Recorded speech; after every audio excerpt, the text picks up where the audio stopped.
Every relationship hides a story, and every story carries pain.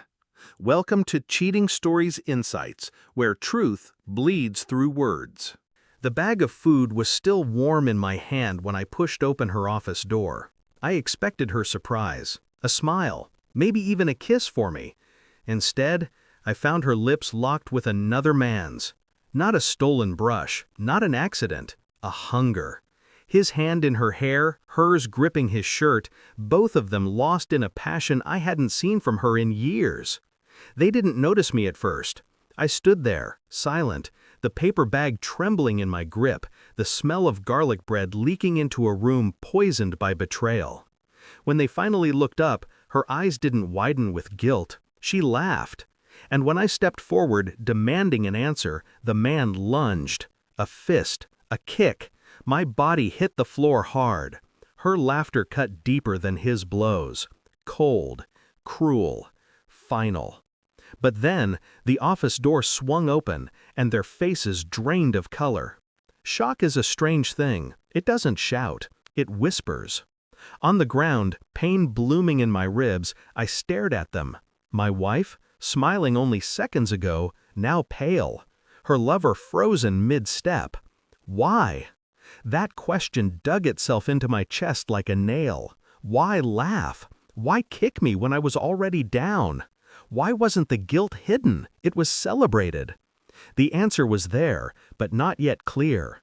It wasn't about the kiss. It wasn't about desire. It was about something bigger, something planned. And in that instant, bruised on the carpet, I knew. I wasn't just a husband betrayed. I was a man being erased. I didn't confront her again that day, didn't shout, didn't beg. I left, silent, watching her confusion grow in my retreat. She expected anger, she expected noise. Instead, she got calm. That calm scared her more than rage ever could.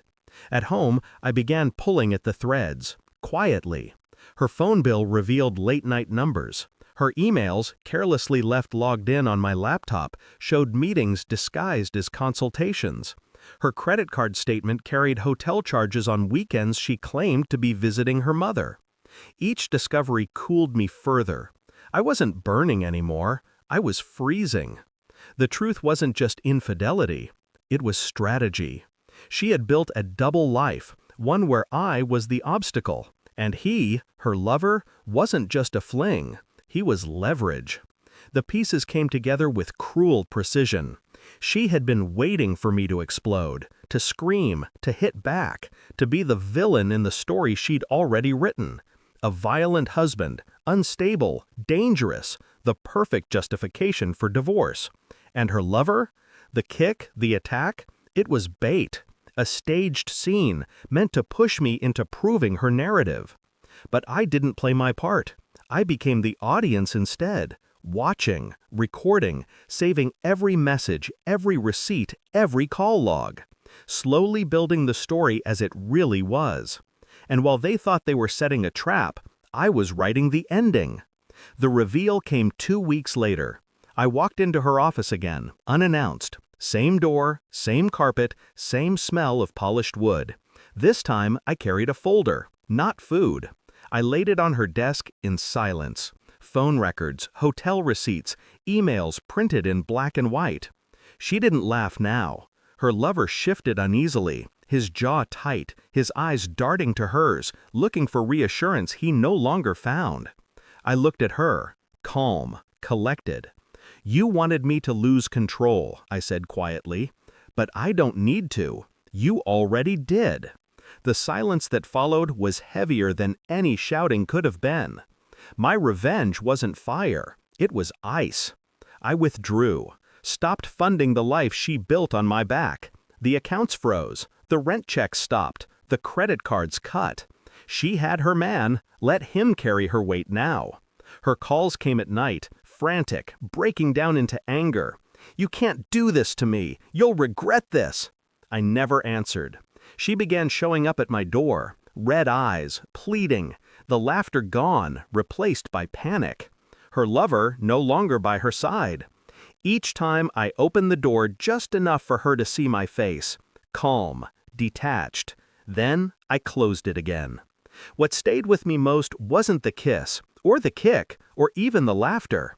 It was the look on her face when that office door opened the first time, when someone else walked in and saw her for what she was. That mask she wore, so perfectly fitted for so long, cracked in an instant, and beneath it was nothing, just emptiness, desperate and exposed.